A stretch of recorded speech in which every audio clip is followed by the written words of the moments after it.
Hello, everybody, and welcome to another episode of the Dubcast with Dubside. With me today, of course, is international Greenland kayaking guru Dubside. Yes, indeed. Well, it is. So it's a new year, right? 2022. Here we are. Yes, Happy New Year. Happy New Year.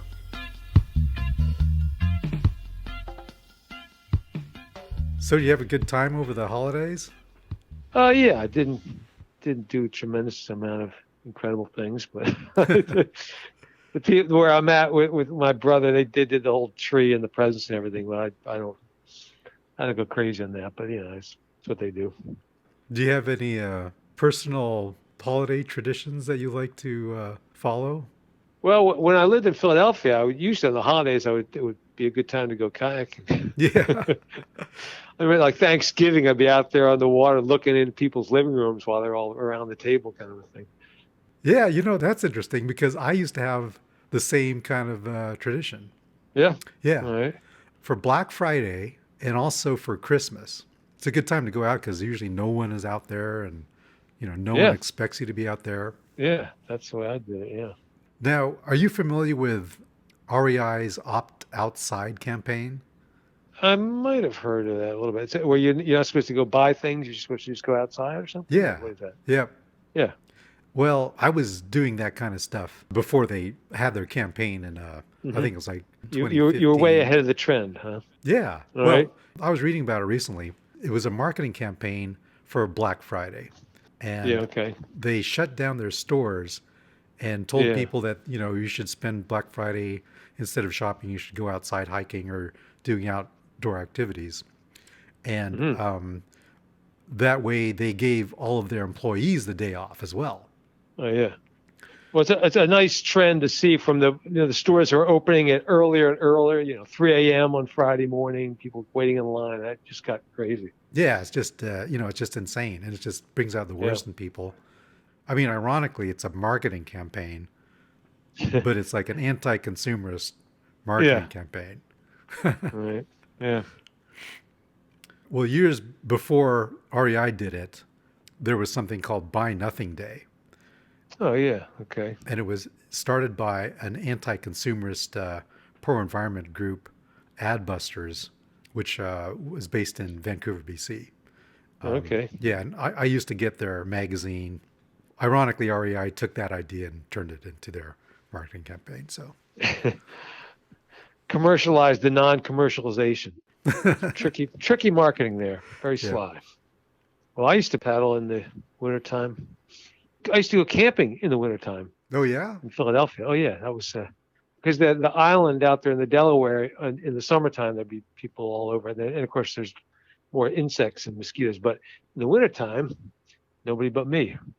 Do you have any good tips for camping during the winter and in the cold? Well, you need a good sleeping pad or mattress kind of a thing, because if you put a down sleeping bag on the ground, when you lie down, you compress the down, so you don't get any insulation underneath you, and the cold comes right up into your body. Okay. And if you use a regular air mattress, I think that Exped company figured this out. That a regular air mattress blown up with air, the air inside it circulates, so it just draws the heat off your body and feeds it down to the ground. They make those the air mattresses with down inside them. So you have the down, but you can't compress it because it's in the air mattress. So it stays inflated and gives you the insulation underneath. Oh, wow. I don't know if you're familiar with those. The Exped company, they had some innovative, cool stuff. So they had these mattresses with down in them. So you could roll them up tightly. Like foam in there will do the same thing, keep the air from moving, but you can't really compact it down. You can roll it up tightly, but you can't squeeze it tight as you can if it's goose down. Yeah. But once you put goose down in there, you don't want to blow it up with your breath, because you get the moisture in there. So they had these various little devices and ways to blow it up without using your breath, so it won't ruin the goose down. But they're fairly effective. Wow, that sounds kind of complicated. Yeah. Well, those Exped mattresses, they're not cheap, but they work quite well. And then most sleeping bags have, you got the whole hooded thing, and you can do the drawstring around your face, and then some have a neck secondary drawstring part in there. And I know, like I never really checked in on how those things work until I was out in the cold, and you figure out really fast when you're that cold how to get those things to work. And so when it's say if it's below freezing or something like that, you end up with all the drawstrings tight and closed, and you can take the outside one, the one where your face is, and squeeze it all the way down so it's smaller than your face. So it's just got like a hole for your mouth and nose to breathe out of. Mm-hmm.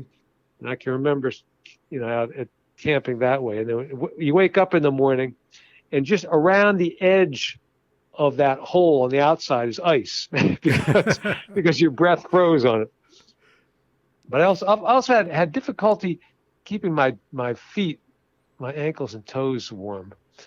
I put socks on or get like fleece pants and slide them down over my feet to get the feet warm. Otherwise, my toes would get cold. And then the other fun thing to do is if you paddle, like I would go out, set up my campsite, and then it would get dark. Then I would go paddling at night, like cross over the Delaware and paddle up into the Jersey streams, come back in the dark, crossing the shipping channel looking for the tugboats and ships' lights and stuff. But before you go out, you lay out your sleeping bag, and you lay out all your warm fleece. Then you put your paddling gear, your dry or something on. Then you go paddling. So when you come back, you can jump into your fleece clothing and get right into your sleeping bag and be nice and warm. Sounds like you are going to get some snow this weekend. Yeah, well, last I talked to you, who was telling? Somebody in Seattle was saying it was really, really cold there. That was last week, and I figured it must be coming this way. So yeah, we were up at like almost 60 degrees a couple of days, and then it got where I'm at right now. We got an unexpected snow. They were calling for 2 or 3 inches. We got like 8 or 9 inches. Oh wow! And it was, yeah.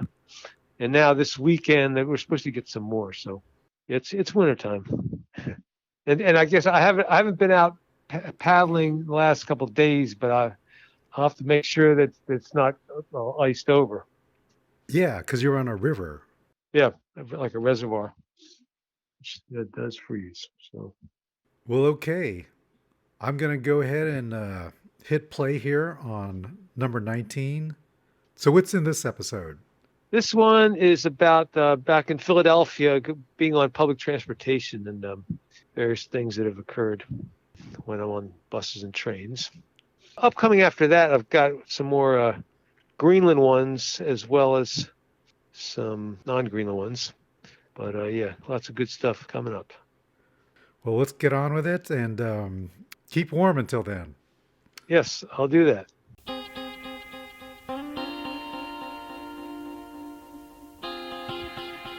Welcome to the Dubcast with Dubside. This is Dubcast number 19. About what it's like to kayak using public transportation to get on and off the water. Makes for a whole different set of experiences from kayaking by car. I'll tell you about it.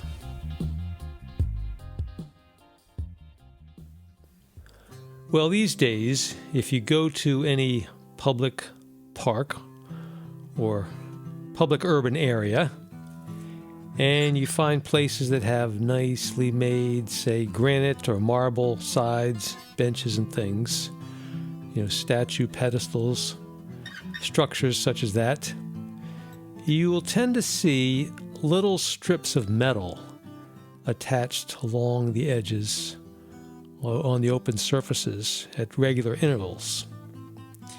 And those are there to prevent people with skateboards from practicing their maneuvers all over that nice smooth marble or granite surface area. And along with those little metal strips, you tend to see signs that say skateboarding is prohibited. But in the early days of skateboarding, I suppose what skateboarders would consider the good old days, the municipalities had not caught up to what people were doing, and so few people were doing it initially that they could sort of fly under the radar. Well, due to the fact that very few people are taking folding kayaks on public transportation, it is still the good old days of that endeavor, and I have been flying under the radar for the past 20 years. I've tried to do it with some level of courtesy, even though on occasion I've left a wet seat behind when I got up, or had a puddle on the floor, or heard people complain about the kind of a river odor they noticed on the bus. I realize I am pushing the envelope on occasion. So I try to do it when the buses and trains aren't really crowded, which relates to rush hour and school hours. It's kind of like the tide on land. When you have those times and there's lots of people, you want to avoid it, so you're not in anybody's way with a big kayak in cramped quarters on a bus somewhere. I'm going to tell you some of the interesting drama you miss out on if you paddle with a car. Going all the way back to 1998, and this was actually my first time using the folding kayak, the Maiden Voyage. So I'm going out to New Jersey, and you have to get to Camden from Philadelphia. So there's a subway train across the river, and you come out in downtown Camden, which is at the time a bit of a seedy area.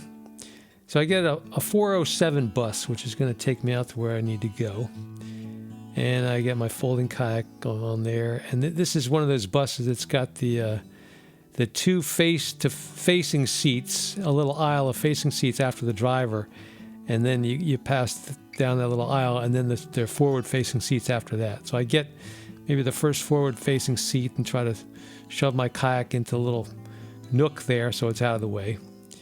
And the bus continues through downtown Camden, picking up other passengers. So this kid gets on, and he sits right up there near the front in one of the seats in that little aisle. And this kid, he's the homeboy. He's slouching down, chiropractic nightmare, and he's got his feet, his legs right in the aisle. And so other people come in, and he's not budging. Somebody comes in to walk down the aisle, and he's just there, like, no, I'm not moving. And they're trying to wiggle around it.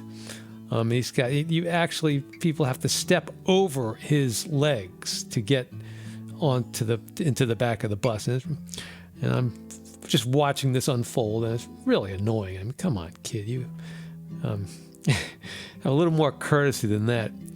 So the bus continues along, and then the next stop, this elderly white woman gets on, the stereotypical little old lady, and I'm thinking, what's this kid gonna do now?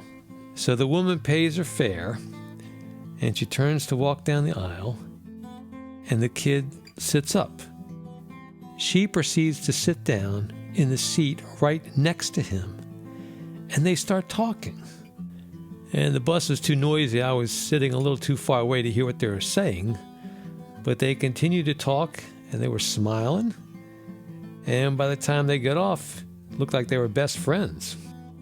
I don't know if they were prior acquaintances from before or what the situation was, but it did kind of restore my faith in humanity to see people from separate worlds treat each other with respect. We could use a good deal more of that in the world today, couldn't we? Now, if you recall back in Dubcast number 6, I was describing the layout of Philadelphia.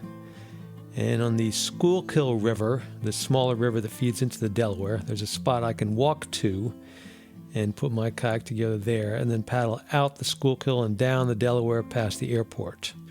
So there's a trolley that goes towards the airport, and then from there there's a 37 bus which parallels the river and goes down to Chester. It's a city southwest of Philadelphia.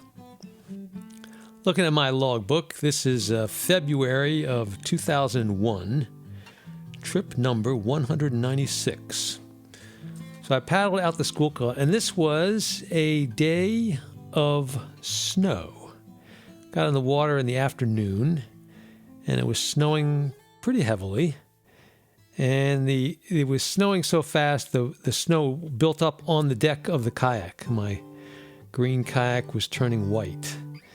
And I was enjoying that. It was beautiful to be out on the paddling with the snow coming down, and went all the way down the Schuylkill and out on the Delaware till it got dark. I got my lights, I paddle at night.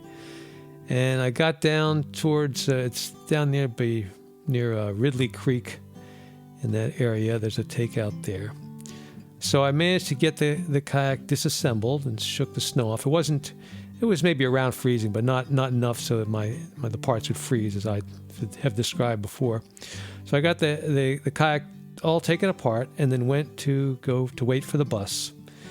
And so I saw one bus coming the other way, in the other direction, so not my bus. And then on the side I was on, I'm waiting, and I'm waiting. And I'm waiting, and a half hour, 45 minutes, and it might have been an hour went by. And it occurs to me, the streets are covering with snow now. The snow plows haven't even gotten quite to it yet. And I decide that I'll bet the buses have stopped running because of the snow, which means that I could put the kayak back together and take a couple hours to paddle all the way back up the river, up the Schuylkill, but I'll be home by midnight or something. If I do that, I'd rather just go get back home. And then, once you've taken the whole kayak apart, it's kind of a hassle to want to put it all together again. So I did some thinking and remembered that parallel to that road there, where the bus comes through, there are train tracks. And maybe a quarter mile down, there is a train station. It's a suburban line outside of Philadelphia. And perhaps the trains are still running. So I walked down the road on the sidewalk, pushing some of the snow. It started to accumulate. Got to the train station, and it was about 10 or 15 minute wait. And a train did come, and I got back home on the train. So things worked out. And by the next year, I decided that if I had all the train and bus schedule information relevant to me, the different routes, just when they passed my particular access areas, and put that in one document, then I could just look up. I mean, this is before apps and cell phone stuff, and so I was doing it the old analog way. So I got one of those waterproof, right in the rain kind of pads. Figure this is, I can be, in the rain I could do this if I'm in my kayak. And I wrote in the different schedules and different bus lines, so I could tell, on the Jersey side and on the Pennsylvania side, which buses were coming when. So if I'm in the middle of the river, it could be at night or something, I can look up, okay, if I go to the Jersey side, am I going to miss this bus? When does that last bus come? Or, what's the soonest bus I can get to which side of the river? So I have all the information in one spot. So I put it all in on one of those waterproof booklet things. But I found that those particular ones, if you get the thing completely wet, like you can get it rained on, but if you absolutely soak the whole thing, like you put it in your PFD pocket and then practice rolling, you can't have written on both sides of each piece of paper because it'll bleed through to the other side and it gets really soggy. And when it's completely wet, it's not very strong. You can tear the pages off. So I used that a little bit, but the longer you keep it, if they change the bus routes and change the bus times, then it kind of gets obsolete. So that idea didn't pan out too well. Well, that 37 bus, which goes southwest to Chester, southwest of Pennsylvania, I took that one many times. As it gets farther out, after the Ridley Creek, it's an industrial area, and it's rather abandoned, particularly after hours. But I found it a very convenient route to use to get to Ridley Creek itself. Just take out as close as I could get to the bridge and then carry underneath the bridge, put the kayak together and paddle out that way. But I noticed that the closest stop, I was using the one before the bridge, and that's still, maybe a quarter mile to walk. There's another stop after the bridge, maybe 100 yards or so down the road. But my initial attempts to try to use that stop, the the bus driver would pass by it. I guess assuming that, nobody in their right mind is going to stop there. I don't know. It was a disused bus stop, or not sure what the story was. So the next time I got on that bus, and before it crossed over the bridge, I took the kayak off the seat and came up to the front of the bus, and he goes over the bridge, and then I said, that's my stop right there, and he keeps on driving. I said, hey, that was my stop back there. He goes, oh, we don't stop there. I said, well, there's a sign there. He said, oh, we don't stop there. I said, there's a sign that says bus stop. It's a bus stop sign there. What do you mean you don't stop? He says, we don't stop there. So I have a procedure I use in these situations, and that is I take out from my pocket a pencil and a piece of paper. And I said, sir, what is your name? And he told me his name, and I wrote down the number of the bus, and I wrote the time and the date, the bus route. I said, okay. Got off the next stop, had to walk farther down back to the bridge to put in the water to paddle that day. And then later on, I filled out a complaint to the Southeast Pennsylvania Transportation Association, which has their headquarters in downtown Philadelphia. I went there and filled out the forms, and I described the situation. And my question was, is that a designated stop? Because the driver said he didn't stop. I just want to know, is that for real or not? Are you going to take down the sign, or just let me know what's going on? And I didn't hear back from them for, I think it was a month or more. And they at one point I checked in, and they said, well, that bus driver, we have to interview the bus driver, and he's on vacation, so we have to wait for him to get back from vacation. I'm thinking, my beef is not with the bus driver. My question is my immediate beef. I'm just asking, is that a bus stop or not? What do you need to talk to the driver for? Just tell me, is that a bus stop? But they have their procedures. They have to interview the bus driver to do their investigation. So it was maybe 2 months or more. Finally, I got notified. They said that bus driver has been advised that is an official bus stop, and he needs to stop there if somebody asks for it. So I guess I got vindicated in the end, but it took a while. I realized this is part and parcel of doing things that very few other people do. So in the general consensus, this is a disused bus stop that nobody would bother going to except for weird people like me that have very strange uses for wanting to get off at that stop, but that's my thing. I think I set a record for how many different vehicles I had to get in and out of to get to an event. And this was 2004 was the first year I went to it's called the Michigan Training Camp. That's a Kayak USA event held the end of August every year in Michigan. And nowadays I'll just fly there since I'm getting reimbursed usually. But back then I couldn't afford that. So a guy in New York, up north of New York City, was going to drive there and offer to take me if I could get to him. And so it involved, from where I lived, getting on a trolley, which took me to the subway in Philadelphia. That's the second thing I got on, which took me to the trains that leave out of Philadelphia. That's the third thing I got on. And that took me up to Trenton, New Jersey, which I got off there to change onto the New Jersey Transit trains. That was the fourth thing I was on. And then a New Jersey Transit train took me up to New York City to Penn Station. And from Penn Station, I had to get across town to Grand Central Station, so I had to take a subway across town there. That was the fifth thing I got on. In Grand Central Station, I got on, I think it's the Metro North train. And that took me to, I think I had to get on another train after that. So that's the Metro North was the sixth thing, and then after that, the next train was the seventh thing, and finally got to the guy's place. And I forget if I must have stayed overnight there or something like that, because then the drive to Michigan is a 12-hour, it's a long thing. But finally got to Michigan, and it worked out. 7 different transit lines.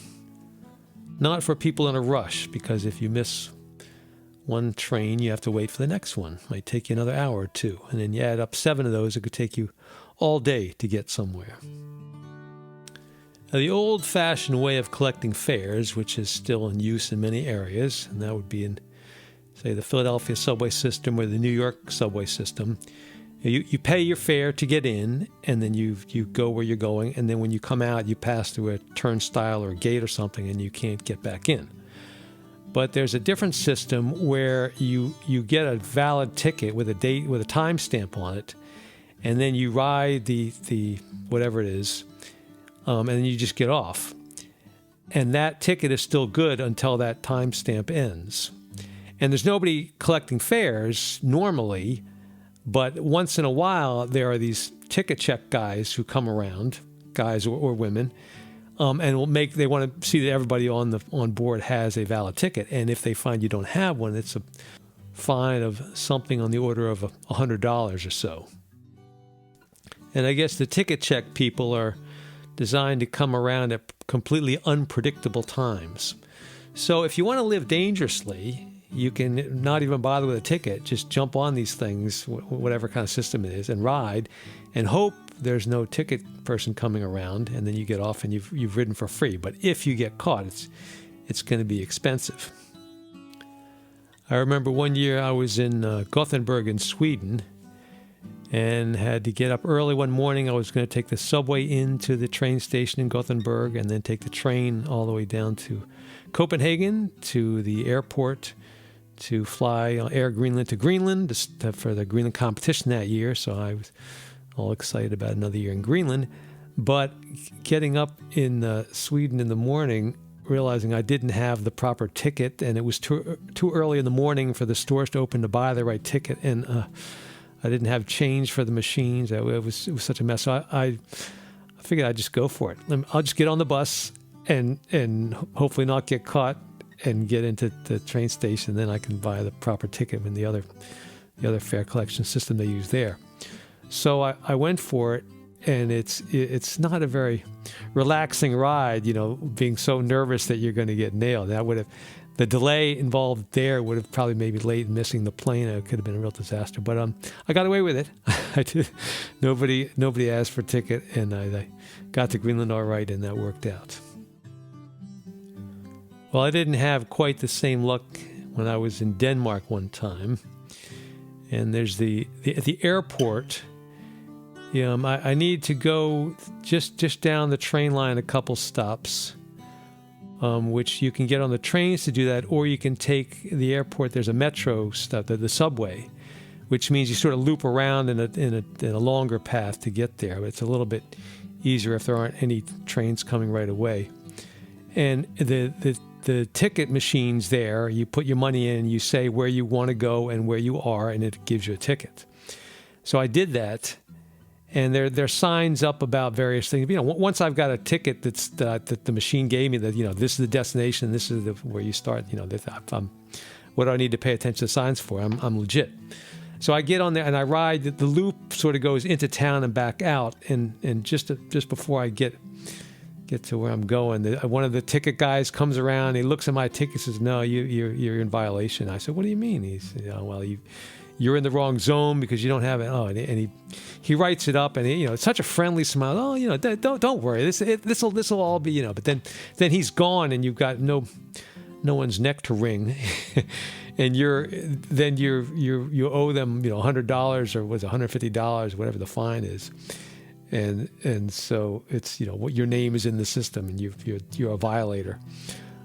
So I had to go to Sweden shortly after that, and then on to Greenland and everything else. So from Sweden, I wrote a full-length letter explaining the whole situation. I said, look, your machine gave me this ticket, and I don't know what the sign said, and there's nothing that says you have to be able to speak Danish to use this system, and then some of your stuff's in English, but some of it's not. And here's what I did, and I had a ticket that I thought was legit, and your guy gave me this big fine write-up thing.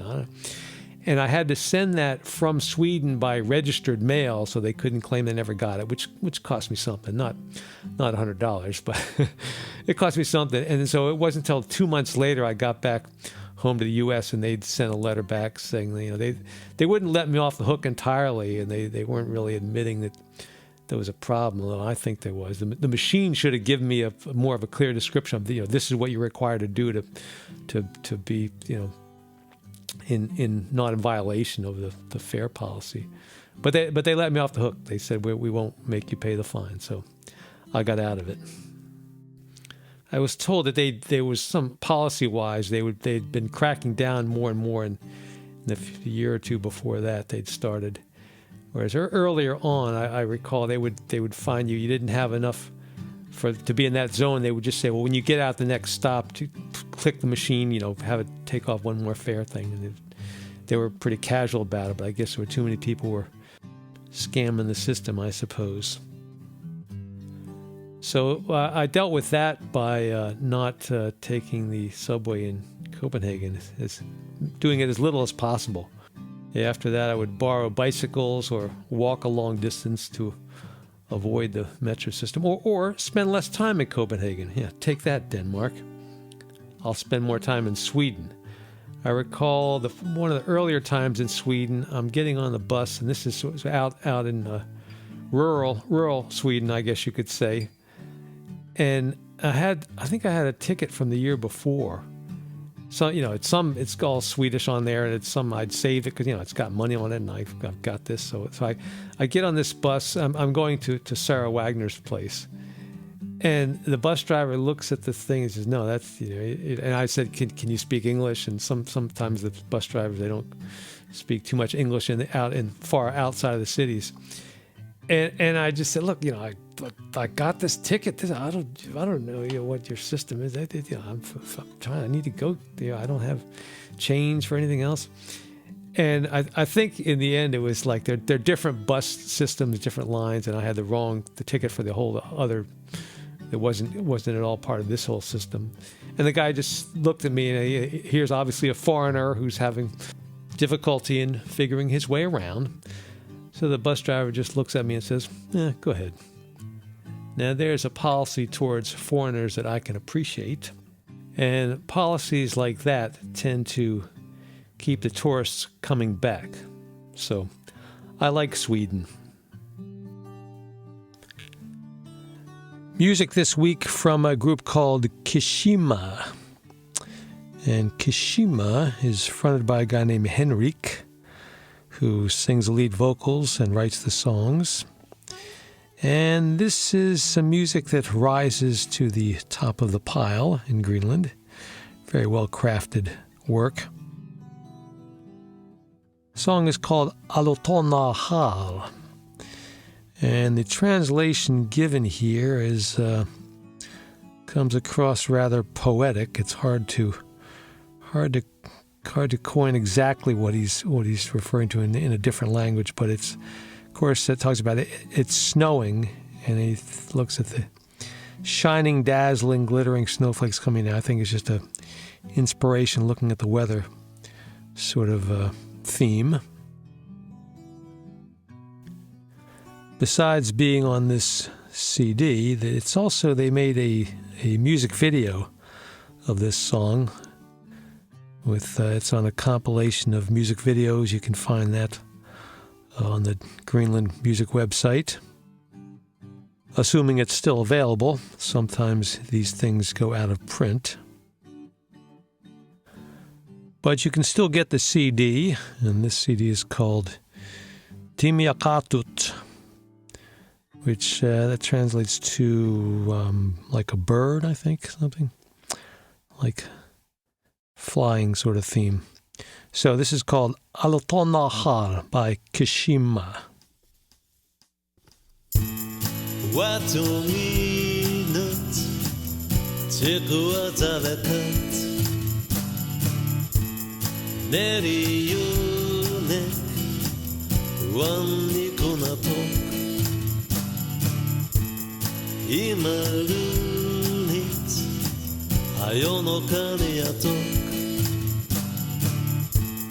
Ekasachit apegutaguna put alutona kanileka sokuane tunginutida kamane mutpistuaneka ingianak kistalane repaku iti gustu ashtu Kuku saka Matone katalakat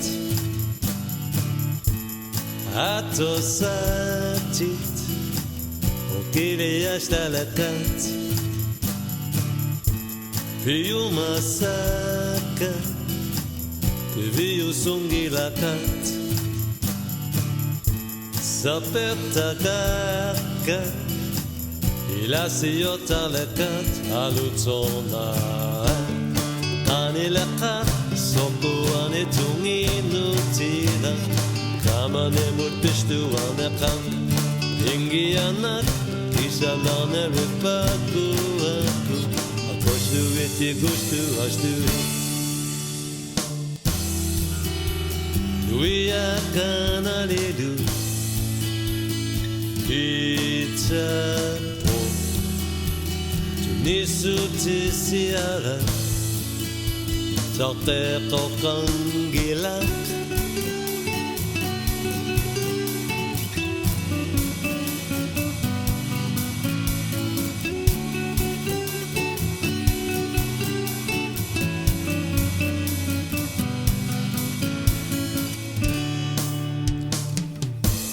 Sunatamanik Sumutingesh lekat Sakumesok Apofle kangilarok Isumakrapok Kina kangilarok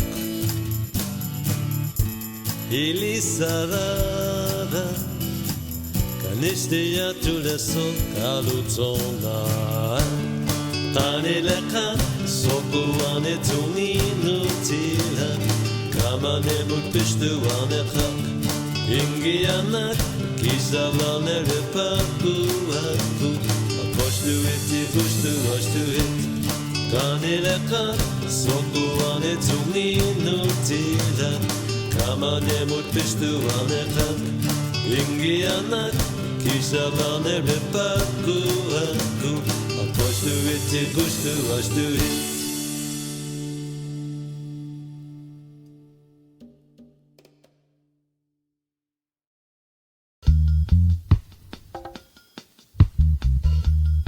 Kishima has done a number of CDs. That is the second one, which came out in 2011. And incidentally, Frederick Elsner of Nanook plays guitar on this CD. And like the other music I've done for you on the Dubcast, the original version of this is found on the atlanticmusic.gl website. You can buy all these CDs.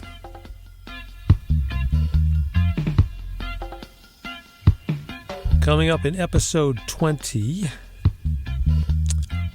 which I realize that may not be next week. Andrew might give us a featured interview instead. We'll see. But the next time you hear from me, I will tell you about Jens Peter Kielsen, who was the president of Kayak in Greenland.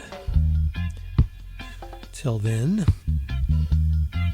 I'll leave you with a refresher of a very handy all-purpose Greenlandic word, ayungilok,